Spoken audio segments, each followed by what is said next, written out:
الكريم وعلى آله وأصحابه أجمعين وعلى كل من تبعهم بإحسان إلى يوم الدين. أما بعد، پچھلی مجلس میں حضرت حکیم الامہ قدس اللہ تعالی سرہ کا ایک ملفوظ میں نے پڑھا تھا اور اس کی کچھ تشریح عرض کرنی شروع کی تھی. حاصل اس کا یہ تھا کہ ایک صاحب نے حضرت کو خط میں لکھا کہ میں جب تراویح پڑھاتا ہوں تو ذہن اس طرف لگا رہتا ہے کہ بھول نہ جاؤں.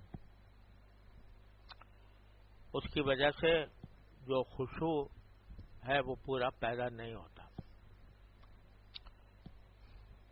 تو حضرت نے اس کے جواب میں خشوع کی کچھ تفسیر فرمائی. اس کا حاصل یہ ہے کہ خشوع جو ہے وہ ایک اختیاری امر ہے. اگر انسان کے اختیار سے باہر ہوتا تو اللہ تبارک و تعالی ہمیں اس کا مکلف نہ فرماتے، کیونکہ اللہ تعالیٰ کا فرمانا یہ ہے کہ لا یکلف اللہ نفسا الا وسعها.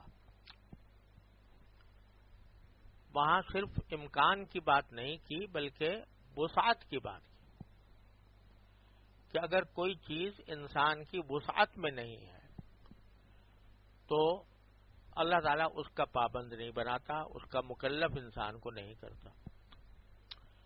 تو جو چیزیں شریعت نے ہمارے ذمہ لازم کی ہیں، جن میں ایک خشوع بھی داخل ہے، وہ اتنا ہی فرض ہے، اتنا ہی ضروری ہے جتنا کہ انسان کے اختیار میں ہو. لہذا خشوع کی کوشش کرنا اور کرتے رہنا یہ تو ضروری ہے، لیکن خشوع حاصل ہو جانا کہ دل میں کوئی اور خیال کبھی آئے ہی نہیں، یہ نہیں ہو سکتا. آدمیوں کے حالات مختلف ہوتے ہیں. کوئی لوگ ہیں فارغ ہوتے ہیں تو ان کو جب نماز میں کھڑے ہوتے ہیں تو ان کو بہت زیادہ خیالات پریشان نہیں کرتے. وہ جب توجہ کرتے ہیں نماز کی طرف، نماز کی تلاوت کی طرف، تو وہ توجہ قائم رہتی ہے، اس واسطے کہ ان کا کوئی ایسا مشغلہ نہیں ہے جو ان کو اپنے طرف متوجہ کرے. لیکن جو مشغول لوگ ہیں وہ ہزار ان کے ذمے کام ہے اور ہر ایک کام جو ہے وہ توجہ چاہتا ہے. اس میں اگر کسی آدمی کے دل میں خیالات زیادہ آئیں تو وہ چونکہ اختیار سے باہر ہیں اس لیے اللہ تعالیٰ ان کا مکلف نہیں کرتا. لیکن کوشش چھوڑنا یہ غلط ہے.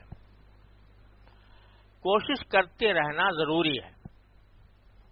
ہم لوگوں کے اندر جو خرابی ہے وہ یہ ہے کہ غیر اختیاری خیالات کے اوپر اپنے آپ کو چھوڑ رکھا ہے. یعنی شروع کرتے وقت، نماز کے شروع کرتے وقت یا ذکر شروع کرتے وقت بھی پہلے سے یہ خیال نہیں ہوتا کہ ہمیں یہ خشوع کے ساتھ انجام دینا چاہیے اور ہمیں اپنی طرف سے پوری کوشش کرنی چاہیے. اور آسان طریقہ اس کا یہ ہے کہ جو زبان سے الفاظ نکل رہے ہیں ان کی طرف انسان متوجہ ہو کہ میں یہ لفظ ادا کر رہا ہوں یا کر رہی ہوں، ان کی طرف توجہ کرے. اپنی طرف سے پوری کوشش کرے کہ یہ صورت مجھے حاصل ہو جائے. اور جیسا کہ شاید پچھلی مرتبہ بھی عرض کیا تھا کہ نماز شروع کرے آدمی یا ذکر شروع کرے یا کوئی بھی دین کا کام شروع کرے تو اس میں دو چیزیں پہلے اللہ تعالیٰ سے مانگ لیں. یا اللہ یہ کام کرنے جا رہا ہوں، اس میں ایک تو مجھے اخلاص عطا فرما دیجیے، اور دوسرے مجھے اس میں خشوع بھی عطا فرما دیجیے. یہ مانگ کے شروع کریں. جب اللہ تعالیٰ سے مانگ لیا، اللہ تبارک و تعالیٰ کی بارگاہ میں اپنا مقدمہ پیش کر دیا، تو اب انشاءاللہ اول تو یہ خشوع حاصل ہوگا، اور اگر نہیں ہوگا تو انشاءاللہ مواخذہ نہیں ہوگا. ہمارے حضرت والا فرمایا کرتے تھے، حضرت عارفی قدس اللہ تعالیٰ سرہ، کہ اپنے میاں اللہ میاں ہمارے ہیں، تو اللہ میاں سے باتیں کیا کرو. باتیں کیا کرو. کیا باتیں کیا کرو؟ کہ اللہ یہ تو مجھے توفیق دے دیجئے اس کی، ورنہ مجھ سے مواخذہ نہ فرمائیے گا، مجھے میری گرفت نہ فرمائیے گا، میری پکڑ نہ کیجیے گا. تو اگر یہ آدمی عادت ڈال لے اللہ تعالیٰ سے باتیں کرنے کی، اللہ تبارک و تعالیٰ سے مانگنے کی، تو کوئی چیز ایسی نہیں ہے جو نہ ہو سکے. یا اللہ آپ نے قرآن شریف میں یہ فرمایا ہے کہ قد افلح المؤمنون الذین هم فی صلاتهم خاشعون. تو یا اللہ میں خشوع کہاں سے لاؤں؟ میں ہزار دھندے میرے سر پر ہیں، اور میں اس کی توجہ آپ کی طرف اور نماز کی طرف کیسے کروں؟ میرے بس میں نہیں ہے. اللہ آپ ہی اپنے رحمت سے پیدا کر دیجئے اور میری توجہ اس طرف ہو جائے، اور مجھے صحیح معنی میں خشوع حاصل ہو جائے. تو جب مانگ کر شروع کرو گے تو انشاءاللہ اول تو حاصل ہوگا، اگر نہیں ہوا تو انشاءاللہ مواخذہ نہیں ہوگا. کہ اللہ میں نے تو مانگا تھا آپ سے، آپ نے دیا نہیں. یعنی وہ چیز جو میرے اختیار سے باہر تھی وہ میں نے مانگی تھی، مجھے دے دیجئے. آپ نے اگر عطا نہیں فرمائی تو یہ آپ کی حکمت ہے، آپ کی مصلحت ہے، مشیت ہے. تو بعد میں اگر فرض کرو کہ پھر بھی دل نہیں لگا، مختلف خیالات آتے رہے، اپنی طرف سے کوشش میں کرتا رہا لیکن نہیں ٹلے، خیالات نہیں ٹلے، تو سمجھ لو کہ اس میں بھی اللہ تعالیٰ کی کوئی مصلحت ہے، اس کی مشیت کی مصلحت ہے. بعض اوقات کوئی چیز اللہ تعالیٰ اس لیے عطا نہیں فرماتے کہ تمہارے اندر اس کو برداشت کرنے کا ظرف نہیں. یعنی اگر خشوع کامل تمہیں عطا ہو جائے کہ کسی وقت بھی تمہارا دھیان سوائے اللہ تعالیٰ کے کسی اور طرف نہ جائے، تو ہو سکتا ہے کہ تمہارے دل میں شیطان جو ہے وہ عجب پیدا کر دے کہ بھئی میں تو بہت پہنچا ہوا ہو گیا، بہت پہنچ گیا. وہ ہمارے یہاں عربی میں مثل مشہور ہے، صلی الحائق رکعتین وانتظر البحر، کہ ایک جلاحہ تھا، اس نے 2 رکعتیں پڑھی اور پھر انتظار کرنے لگا مجھ پر وحی نازل ہونی چاہیے. تو اگر اللہ تبارک و تعالی خشوع کامل عطا نہیں فرما رہے، باوجود میرے مانگنے کے، باوجود میری کوشش کے اگر عطا نہیں فرما رہے، تو یقیناً اسی میں کوئی مصلحت ہے کہ اگر مجھے مل جاتا تو پتہ نہیں میں اپنے آپ کو کیا سمجھنے لگتا، میں اپنے آپ کو کتنا بڑا بزرگ سمجھنے لگتا، بہت بڑا اللہ والا سمجھنے لگتا، ولی اللہ سمجھنے لگتا. تو اس سے بھی اللہ تعالیٰ بچاتے ہیں. ارے بھائی، یہ جتنی بھی عبادتیں ہیں، کوئی بھی عبادت ہو، وہ باری تعالیٰ کی عبادت کا کوئی حق ادا کر سکتی؟ کتنے ہی خشوع سے پڑھ لو نماز، لیکن کیا باری تعالیٰ کی عبادت کا حق ہو سکتا ہے ادا؟ نہیں ہو سکتا. لہذا یہ سب چیزیں جو ہیں علامتی ہیں. جیسے ٹوکن ہوتا ہے نا، ٹوکن ہے، یہ علامت ہے، علامتی چیزیں ہیں کہ اللہ تعالیٰ کو مطلوب یہ ہے کہ بندہ آگے کھڑا ہو جائے، کھڑے ہو کر مجھ سے مانگ لے، اور مانگ کر کوشش کر لے. پھر اگر ادھر ادھر بھٹکتا ہے تو بھٹکنے دو، لیکن اپنی کوشش نہ چھوڑے، اللہ سے مانگنا نہ چھوڑے، اللہ تعالیٰ سے مانگنا نہ چھوڑے. اس نقطۂ نظر سے ہم اپنے گریبان میں منہ ڈال کے دیکھ لیں کہ یہ دو کام کرتے ہیں یا نہیں کرتے. ایک کوشش اور دوسرے دعا. دو چیزیں ہیں، یہ جمع کر لے بندہ تو انشاءاللہ وہ کہیں محروم نہیں رہے گا اللہ تعالیٰ کے فضل و کرم سے. تو یہ مانگے اور مانگ کر اپنی سے کوشش کر لے. پھر اس میں ایک بات یہ بھی ہے، اور یہ اکثر اہل اللہ کو یا اہل علم کو پیش آتی ہے کہ چونکہ ان کا مشغلہ علم ہے، ان کا مشغلہ مثال کے طور پر تزکیہ ہے، تو نماز میں اسی کے خیالات آنے شروع ہو جاتے ہیں. حضرت فاروق اعظم رضی اللہ عنہ فرماتے ہیں کہ اجہز جیشی وانا فی الصلاۃ، میں نماز کی حالت میں اپنے لشکر کو ترتیب دیتا ہوں. یعنی نماز میں مجھے یہ خیال آتا ہے کہ میں اب جہاد پر بھیجنا ہے ایک لشکر، تو وہ کس طرح اس کی سب بندی کروں، کس کو آگے کروں، کس کو پیچھے کروں، یہ کام میں نماز میں کرتا ہوں. اب اس کا کیا مطلب؟ اس کے ایک مطلب تو یہ ہے کہ وہ غیر اختیاری خیالات کو بتا رہے ہیں کہ غیر اختیاری طور پر مجھے یہ خیالات آتے ہیں، لہذا ان غیر اختیاری خیالات سے کوئی نقصان نہیں. اور دوسرا مطلب اس کا یہ ہے کہ اگر ایک عبادت میں دوسری عبادت کا خیال آ رہا ہے،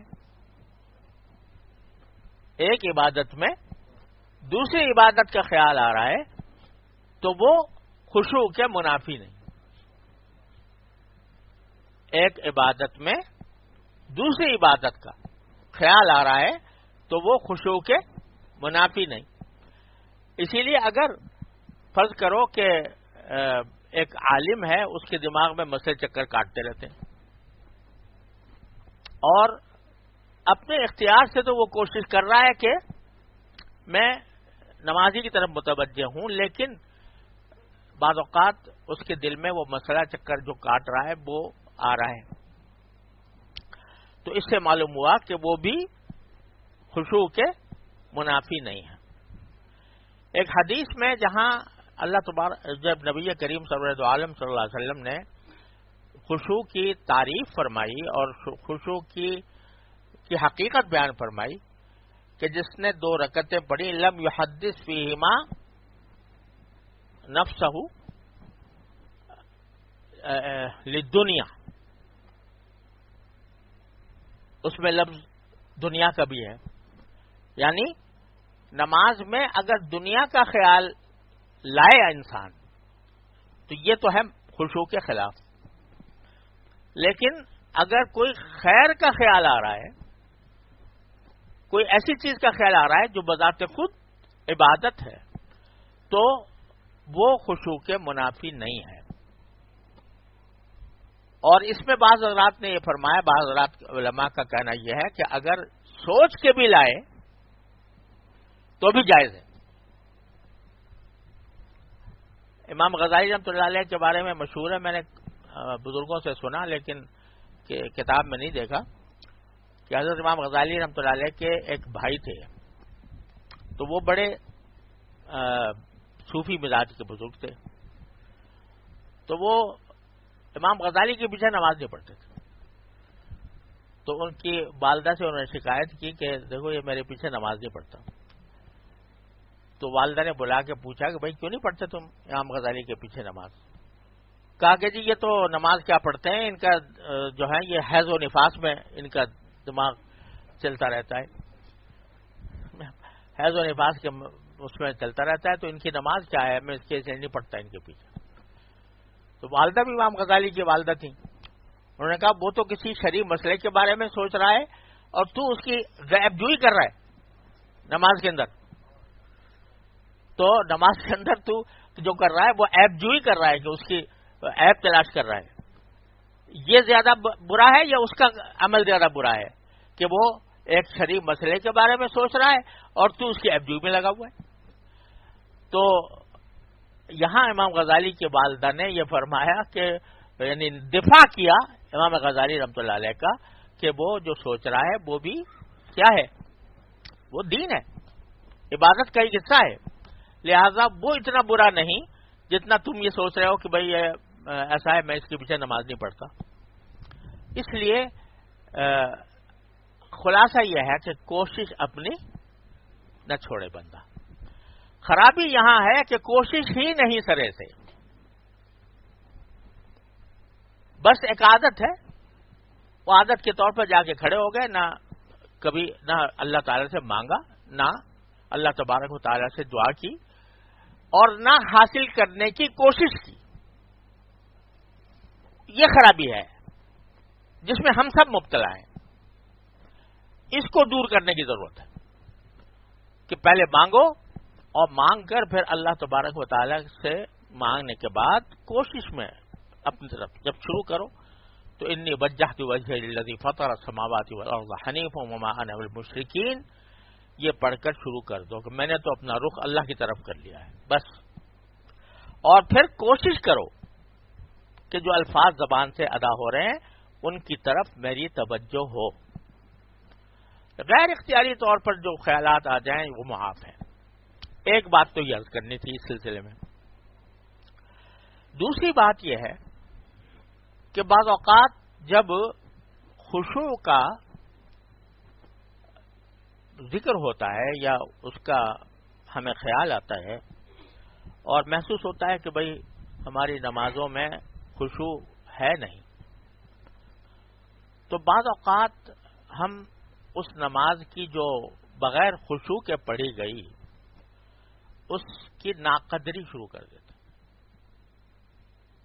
اس کو کہتے ہیں بھئی ہماری نمازیں کیا ہیں, تو اٹھک بیٹھک کر لیتے ہیں, اس طرح کے الفاظ استعمال کر لیتے ہیں, اس کی ناقدری کی جاتی ہے. یہ ناقدری بھی بڑی خراب بات ہے, بڑی غلط بات ہے. جیسا کیسی بھی نماز پڑھی, جیسی کیسی بھی پڑھی, وہ اللہ تعالیٰ کی ایک نعمت ہے جو تمہیں حاصل ہو. کتنے ہیں جو اس نعمت سے محروم ہیں, لیکن اللہ تعالیٰ نے توفیق دے دی پڑھنے کی, تو اس نعمت پر اللہ تبارک و تعالیٰ کا شکر ادا کرنا یہ بندے کا کام ہے, نہ یہ کہ اس کی ناقدری کر کے اس کو یہ کہے کہ یہ تو اٹھک بیٹھک ہو رہی ہے. یہ بذات خود ایک نعمت ہے کہ جا کے کھڑا تو ہو گیا اس بارگاہ میں, پیشانی تو ٹیک دی اس کے سامنے, یہ بذات خود نعمت ہے اور اس نعمت پر شکر ادا کرنا چاہیے. ہاں جو کوتاہیاں ہوئی ہیں ان پر اللہ سے استغفار کریں. تو جیسی کیسی بھی پڑھی پہلے کہہ دو الحمدللہ, اللہم لک الحمد لک الشکر, اے اللہ آپ نے اپنے فضل و کرم سے مجھے توفیق عطا فرما دی اپنے برگاہ میں آنے کی, میں اس پر آپ کا شکر ادا کرتا ہوں.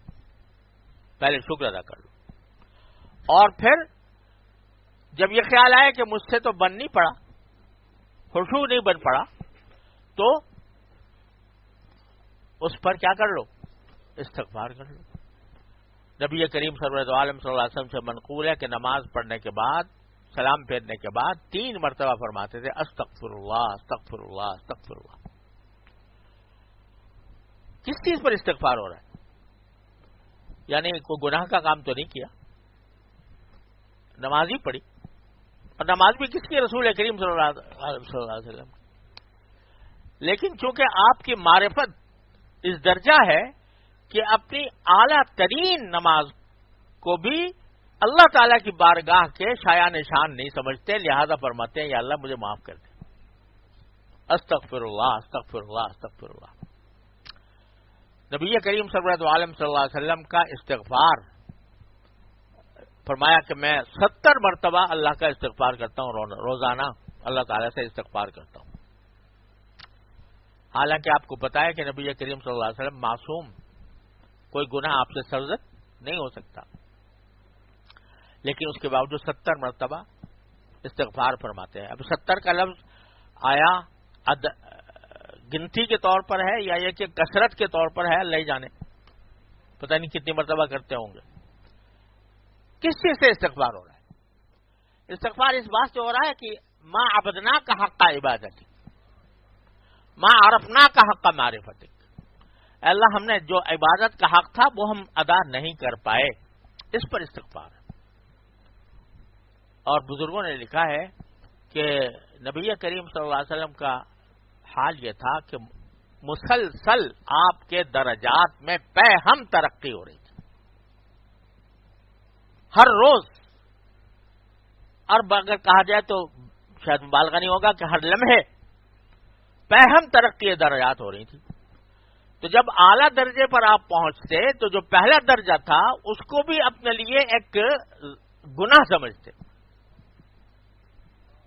یعنی یہ سمجھتے کہ یہ چیز جو ہے یہ کمی ہے، اس کمی کے لیے استغفار فرماتے تھے.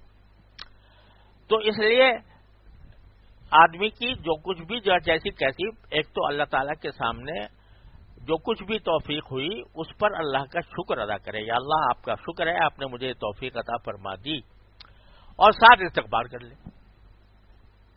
کہ میری طرف اللہ کی توفیق پر شکر، اپنی کوتاہی پر استغفار، یہ کرتا رہے. تو اگر نماز میں کوئی کمی رہ گئی، کوئی کوتاہی رہ گئی، خشوع میں کمی رہ گئی، تو بعد میں جب استغفار کر لیا، اللہ تبارک و تعالیٰ سے مانگ لیا، مغفرت مانگ لی، اور اللہ تبارک و تعالیٰ جب کوئی بندہ مغفرت مانگتا ہے تو مغفرت کر ہی دیتے ہیں. تو اس لیے سمجھے کہ بھائی انشاءاللہ اللہ تعالیٰ کے ہاں مقبول ہوگی. اس کی قدر کرو کہ اللہ تبارک و تعالیٰ نے تمہیں حاضری کی توفیق عطا فرما دی. یہ پیشانی اللہ تعالیٰ کی بارگاہ میں ٹک گئی، قبول ہو کہ نہ ہو پھر بھی ایک نعمت ہے، وہ سجدہ جس کو تیرے آستاں سے نسبت. ہمارے حضرت والا قدس اللہ تعالیٰ سرہ کے سامنے ایک صاحب نے آ کر شکوہ کیا کہ حضرت مجھے کچھ نماز پڑھتا ہوں لیکن بس سجدہ بھی کرتا ہوں تو اس میں پتہ نہیں کیسے کیسے سجدے کے اندر بھی فوش گندے خیالات آتے رہتے ہیں سجدے کے اندر. تو ہمارا سجدہ کیا ہے؟ وہ تو ایک گندے خیالات کا مجموعہ ہے. تو حضرت نے فرمایا کہ اچھا ایسا کرو کہ تمہارا جو سجدہ ہے جو گندے خیالات کا مجموعہ ہے یہ اللہ تعالیٰ کے شان تو ہے نہیں، تم مجھے کرو یہ سجدہ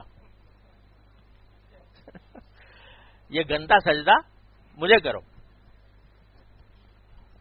حضرت آپ کو کیا معلوم ہوا کہ یہ جیسا بھی تھا گندا تھا، خیالات گندے خیالات پر تھا، لیکن یہ پیشانی کہیں اور ٹک نہیں سکتی،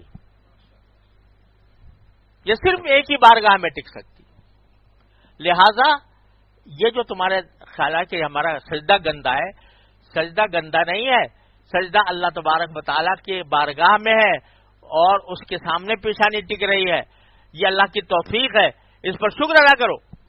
البتہ تمہارے اندر جو خرابی ہے وہ تمہارے ان گندے خیالات سے ہے جو اس میں آ گئے، اس پر استغفار کر لیا کرو، یا اللہ مجھے معاف کر دیجیے ایسے خیالات آ گئے. تو حمد اور شکر اللہ جل جلالہ کی عطا کی ہوئی توفیق پر اور استغفار اپنی کوتاہیوں پر. عجیب چیز ہے استغفار.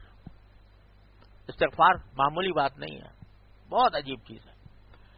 یہ جتنی کوتاہیاں ہوتی ہیں، جتنی غلطیاں ہوتی ہیں، جتنے گناہ ہوتے ہیں، ان سب کا تریاق اللہ تبارک و تعالی نے عطا فرمایا ہے استغفار. لہذا اس کو معمولی چیز نہ سمجھا کرو. اگر گناہ ہو بھی جائے تو جلد از جلد استغفار کرو. اور حضرت امام مالک رحمۃ اللہ علیہ سے منسوب ہے کہ انہوں نے فرمایا کہ اگر کسی آدمی کسی ایسے عمل میں مبتلا ہو جائے جو چھوٹ نہیں رہا اس سے،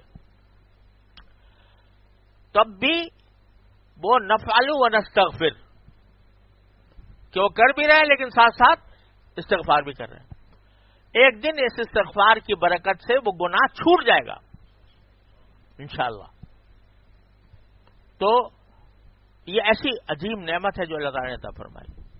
شیطان اللہ تعالیٰ نے ایک زہر پیدا کیا انسان کے لیے، تو اس کی رحمت سے یہ بات بعید تھی کہ وہ زہر پیدا کرے اور تریاق پیدا نہ کرے، تو ساتھ ہی ساتھ تریاق پیدا کر دیا کہ جب یہ کبھی ڈسے تمہیں فوراً آ جاؤ میرے پاس اور آ کر مجھ سے استغفار کر لو۔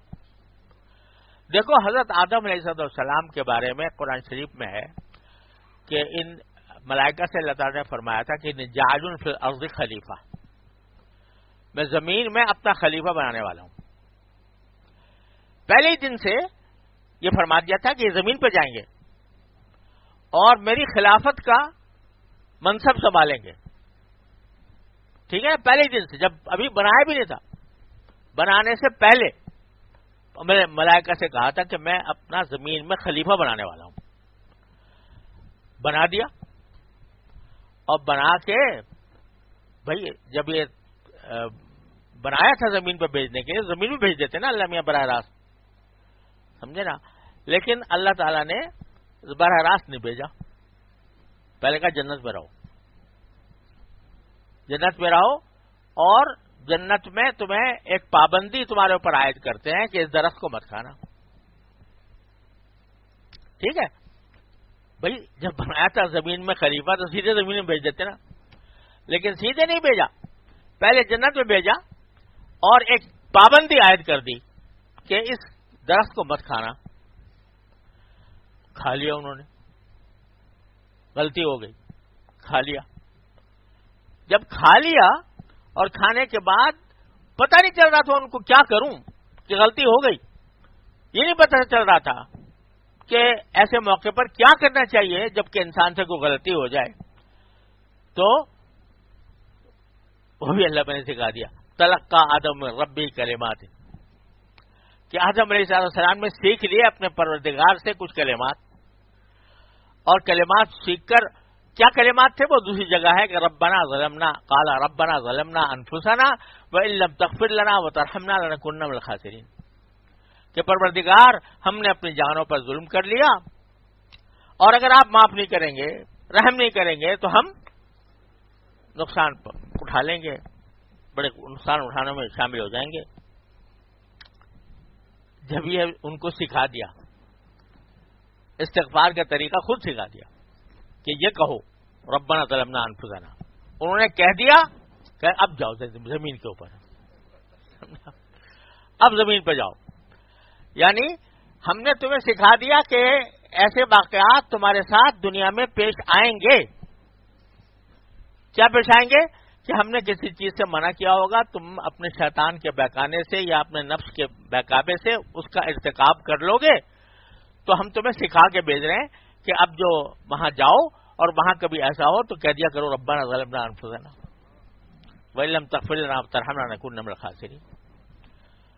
تو اس وقت بھیجا جب غلطی خود کرا لی، اور غلطی کرانے کا جو تریاق ہے وہ سکھا دیا، اب اس قابل ہوئے ہو تم کی زمین پر بھیجا جائے تمہیں، تو اس کو زمین میں بھیجا، حالانکہ شروع سے ارادہ ہی تھا وہاں بھیجنے کا، لیکن اتنے دن پہلے وہاں رکھ کے یہ سکھا دیا غلطی ہوگی تم سے، اور غلطی ہونے کے بعد تمہیں کیا کرنا ہے وہ سکھا کر بھیجا اللہ تعالیٰ نے۔ تو شیطان ہی نے بہکایا تھا نا، ہے نا، اور شیطان بھی اللہ میاں کا پیدا کیا ہوا تھا، اسی نے تو پیدا کیا تھا، تو اس نے یہ زہر پیدا کر دیا تھا اور یہ بتا دیا تھا کہ یہ زہر کبھی کبھی تمہیں ڈسے گا، تو اس کا تریاق لے کے جاؤ، یہاں سے تریاق لے کے جاؤ کہ ربنا ظلمنا انفسنا وان لم تغفر لنا وترحمنا لنكن من الخاسرین، یہ کہہ دیا کرو، اس تک ہماری بارگاہ میں آ کر معافی مانگ لیا کرو، تو بس سارا زہر ختم ہو جائے گا، جب تم سچے دل سے میرے پاس آ کر معافی مانگ لو گے وہ زہر کا تریاق ہو جائے گا اور وہ تمہیں کوئی نقصان نہیں پہنچائے گا. تو یہ استغفار ایسی چیز اللہ تعالیٰ نے عطا فرمائی ہے ہم سب کو کہ جس کی ہم حقیقت پہچان ہی نہیں سکتے، جس کی قدر و قیمت کا ہم اندازہ ہی نہیں کر سکتے. بڑے سے بڑے گناہوں کے انبار لگے ہوئے ہیں، سال گناہوں کے انبار اکٹھے کیے انسان نے، اور آخر میں ایک وقت کسی وقت سچے دل سے کہہ لیا کہ استغفر اللہ ربی من کل ذنب واتوب الیہ، سب فنا ہو گئے، ساری غلطیاں سارے گناہ فنا ہو گئے سوائے ان کے جن کی تلافی ممکن تھی، وہ سب ختم. اللہ نے یہ چیز ایسی عطا فرمائی ہے. تو جب کبھی خیال آئے کہ بھئی مجھ سے نماز صحیح نہیں پڑھی گئی یا ذکر صحیح نہیں کیا گیا، ساتھ استغفار کر لو. اور یہ خشوع صرف نماز ہی میں مطلوب نہیں. ایک بات یہ بھی بڑی اہم عرض کرتا ہوں، خشوع جو ہے صرف نماز ہی میں مطلوب نہیں ہے، جو بھی عبادت ہو اس میں مطلوب ہے. آدمی ذکر کر رہا ہے، ذکر میں بھی خشوع مطلوب ہے، یعنی ذکر کی طرف دھیان دے، ذکر کی طرف دھیان دے اور دھیان دے کر ذکر کرے. جیسے مثلا اگر کوئی شخص تسبیح پڑھ رہا ہے سبحان اللہ وبحمدہ سبحان اللہ العظیم، تو دھیان اس الفاظ کی طرف ہو. اصل بات تو یہ ہے کہ دھیان اس ذات کی طرف ہو کہ جس کا ذکر کیا جا رہا ہے. سبحان اللہ وبحمدہ، اللہ تبارک و تعالی پاک ہے ہر عیب سے اور تمام کمالات کا جامع ہے، اس واسطے ہم اس کی حمد کرتے ہیں. تو یہ جس وقت آدمی زبان سے کہہ رہا ہے تو اس بات کا تصور کرے تو خشوع اس میں بھی مطلوب ہے، لیکن اس میں بھی جیسا میں نے ابھی عرض کیا کہ اختیاری حد تک مطلوب ہے. غیر اختیاری خیالات آ رہے ہیں تو انشاءاللہ معاف ہے، لیکن کوشش پھر بھی کرنی ہے. نماز میں تو آدمی آنکھ نہیں بند کر سکتا خشوع حاصل کرنے کے لیے، مکروہ ہے، لیکن ذکر میں ایسی کوئی بات نہیں ہے کہ بھئی اس کو جو ہے اس میں آنکھ نہیں بند کر سکتے. اگر خیالات کو مجتمع کرنے کے لیے آدمی آنکھ بند کر کے بھی ذکر کرے تو کوئی حرج نہیں، اور اس میں ذکر کے الفاظ کی طرف اپنے آپ کو متوجہ کرے اور کوشش کرے کہ جو الفاظ زبان سے ادا ہو رہے ہیں ان کی طرف اور ان کے معنی کی طرف دھیان رہے، وہاں بھی مطلوب ہے. لیکن پھر بھی ایک بات عرض کر دیتا ہوں، اور میری بات نہیں ہے، حضرت حاجی امداد اللہ صاحب مہاجر مکی رحمۃ اللہ علیہ جو ہمارے قطب الاقطاب ہیں، وہ فرماتے ہیں کہ اللہ کا ذکر کتنے ہی بے دھیانی سے کیا جائے فائدے سے خالی نہیں ہوتا.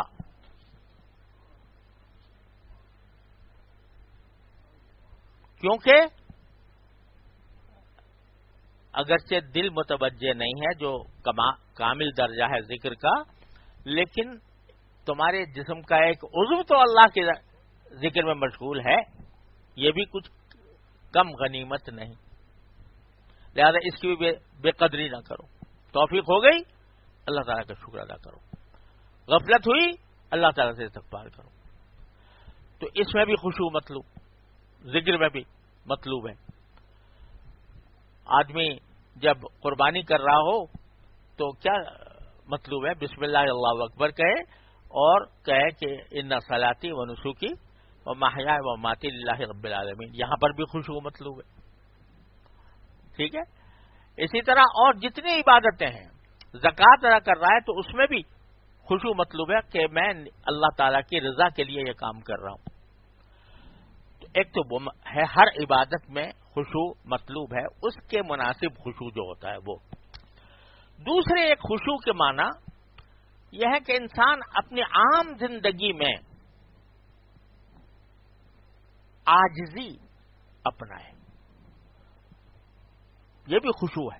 والخاشعین والخاشعات، قرآن کریم میں تعریف کی گئی ان مردوں کی جو خشوع والے ہیں اور ان عورتوں کی جو خشوع والیاں ہیں. والخاشعین والخاشعات، یہاں یہ نہیں کہا کہ نماز میں خشوع کرنے والیاں یا نماز میں خشوع اختیار کرنے والے، یہ نہیں کہا، بلکہ مطلق الخاشعین والخاشعات کہا. کیا مطلب ہے اس کا؟ کہ بندے کے اندر تکبر نہ ہو، گھمنڈ نہ ہو، بڑائی نہ ہو، تواضع ہو اور سادگی ہو، اور وہ اپنے آپ کو یہ سمجھے کہ میں ایک عاجز بندہ ہوں اللہ تعالیٰ کا. عاجزی کی صفت انسان کے ہر نقل و حرکت کے اندر منعکس ہو رہی ہو. وہ چلتا ہے تو الذین یمشون علی الارض ہونا، وہ دھیرے سے چلتا ہے، سر جھکا کر چلتا ہے. کوئی ولا تمشی فی الارض مرحا ہے، زمین میں اکڑ کر نہ چلو، یہ حکم ہے قرآن کریم کا. تو خشوع وہاں زندگی کے ہر پہلو میں خشوع اس معنی میں مطلوب ہے کہ بندہ اپنے عاجزی کا تصور رکھے. اگر اس کے دماغ میں آ گیا کہ میں بہت 30 مار خواہ ہوں اور میں بہت اونچے درجے پر ہوں، میں عقل کل ہوں، جو میں سمجھتا ہوں بس وہی صحیح ہے، جو دوسرا سمجھتا ہے وہ غلط ہے، یہ گھمنڈ جو ہے یہ خشوع کے خلاف ہے.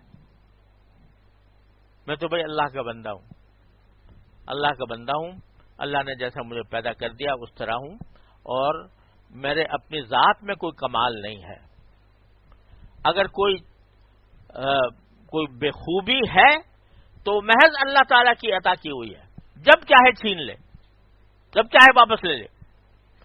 لہذا اپنے آپ کو عقل کل سمجھنا، یہ بعض لوگوں کے دماغ میں آ جاتا ہے کہ بس میں جو سمجھ رہا ہوں بس وہ ہے صحیح اور دوسرے سب غلط. یہ خشوع کے خلاف ہے. خشوع یہ ہے کہ اگر اس کو کسی کتنا ہی بڑا جاہو منصب والا ہو، لیکن اس کو اگر اس کی کسی غلطی پر متنبع کیا جائے تو فوراً نہ صرف کہ مان لے بلکہ اپنی کمی کا احساس کرے. حضرت فاروق اعظم رضی اللہ تعالیٰ عنہ، ان کے پاس گئے حضرت ابو موسیٰ اشعری رضی اللہ تعالیٰ عنہ، دوسرے ایک صحابی ہیں. وہ گئے اور جا کر اندر آنے کی اجازت طلب کی. ایک مرتبہ اجازت لی، جواب نہیں آیا. دوسری مرتبہ اجازت لی، جواب نہیں آیا. تیسری مرتبہ اجازت لی، جواب نہیں آیا. تو حضرت ابو موسیٰ اشعری سمجھا کہ بھائی اب شاید مشغول ہیں حضرت فاروق اعظم اور اس وقت جانا مناسب نہیں ہے. 3 مرتبہ میں نے اجازت لے لی، واپس چلے گئے. حضرت فاروق اعظم کسی کام میں مشغول تھے. اچانک انہوں نے کہا بھائی ابھی میں نے کچھ دیر پہلے ابو موسیٰ کی آواز سنی تھی، وہ کہاں گئے وہ؟ تو حضرت فاروق اعظم نے کسی کو بھیجا پیچھے کہ بلا کے لاؤ ان کو. وہ آ گئے تو پوچھا بھائی آپ کیوں چلے گئے تھے؟ میں تو اصل میں مشغول تھا، جواب نہیں دے سکا، لیکن آپ کیوں چلے گئے؟ تو انہوں نے کہا کہ میں نے رسول اللہ صلی اللہ علیہ وسلم کو یہ فرماتے ہوئے سنا ہے کہ جب آدمی 3 مرتبہ اجازت مانگے کسی کے گھر جانے کی اور اس کو اجازت نہ ملے تو اس کو واپس چلے جانا چاہیے. اس لیے میں یہ واپس چلا گیا. اب ایک بات انہوں نے منسوب کر دی نبی کریم صلی اللہ علیہ وسلم کی طرف کہ حضور نے ایسا فرمایا. حضرت فاروق اعظم خلیفہ بھی تھے اور یہ چاہتے تھے کہ اس طرح بسبیل تذکرہ کوئی آدمی رسول کریم صلی اللہ علیہ وسلم کی طرف کوئی بات منسوب کر دے تو یہ کہیں آگے چل کے معاملہ بڑھ نہ جائے. تو حضرت فاروق اعظم نے ان سے کہا کہ آپ جو یہ حدیث سنا رہے ہیں اس پر کوئی گواہ لے کے آؤ، کیونکہ میں نے تو سنی نہیں حضور سے، کوئی گواہ لے کے آؤ. اب حضرت شریف بیچارے پریشان ہو گئے، گواہ کہاں سے لاؤں؟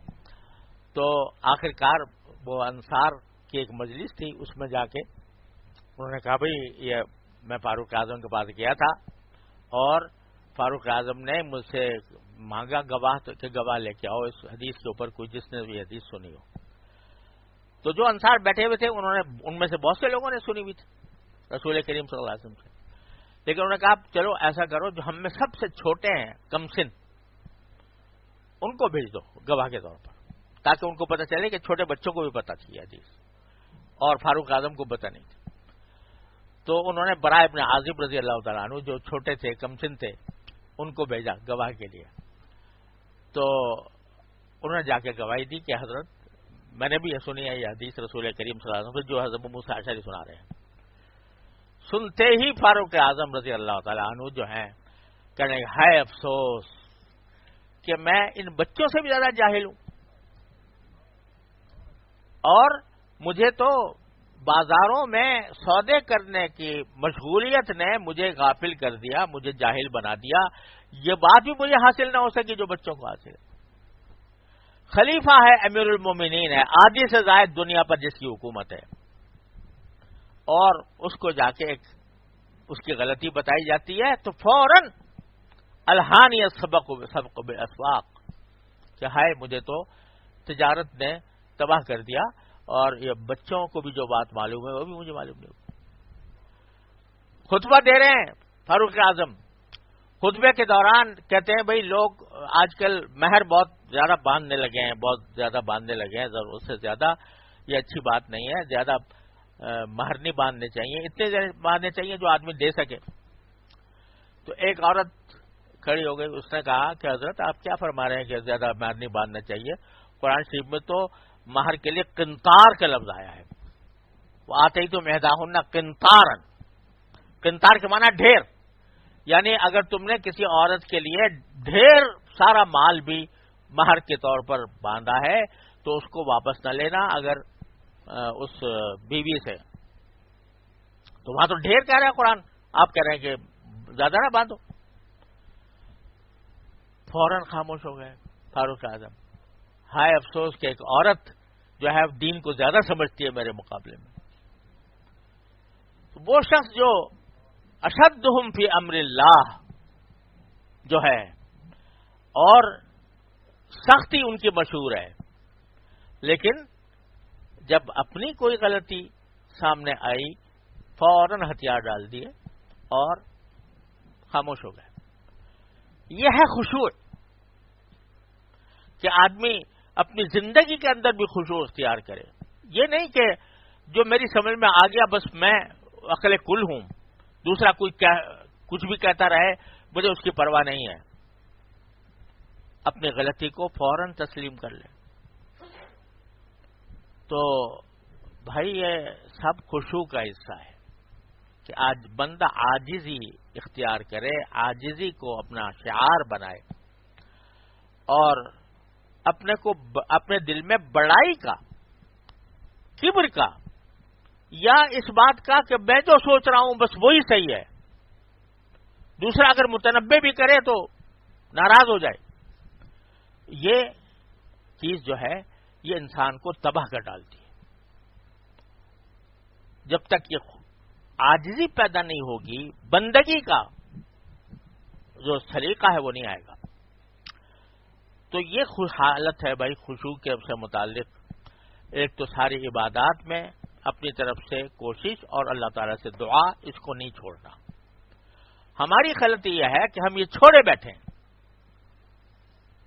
کتنے ہم غریبان منہ ڈال کے دیکھ لیں, کیا کبھی نماز کو جاتے وقت اللہ تعالیٰ سے مانگا کہ اللہ مجھے اخلاص بھی دے دے, مجھے خشوع بھی دے دے, اور کیا ابتدا سے کچھ کوشش کی کہ میرا دھیان نماز کی طرف ہو جائے؟ نہیں کی. یہاں ہے غلطی, اس غلطی کو دور کرنا ہے, اور دو کام کرنے ہیں, کوشش اور دعا. دوسرے, اپنی عام زندگی کے اندر عاجزی اختیار کر, عام زندگی میں اپنی بڑائی کا تصور, اور یہ بہت خطرناک چیز ہے, اس سے اپنے آپ کو ہر طرح نکالنے کی ضرورت ہے. اللہ تعالیٰ اپنے رحمت سے, اپنے فضل و کرم سے ہم سب کو اس کی توفیق عطا فرمائے, اور اپنی عبدیت کا باری تعالیٰ کی عبدیت کا اور بندگی کا جو تقاضا ہے اللہ تعالیٰ اس کو ہمارے رگ و پے میں سرایت کرا دے. وصلی اللہ تعالیٰ علی خیر خلقہ سیدنا محمد.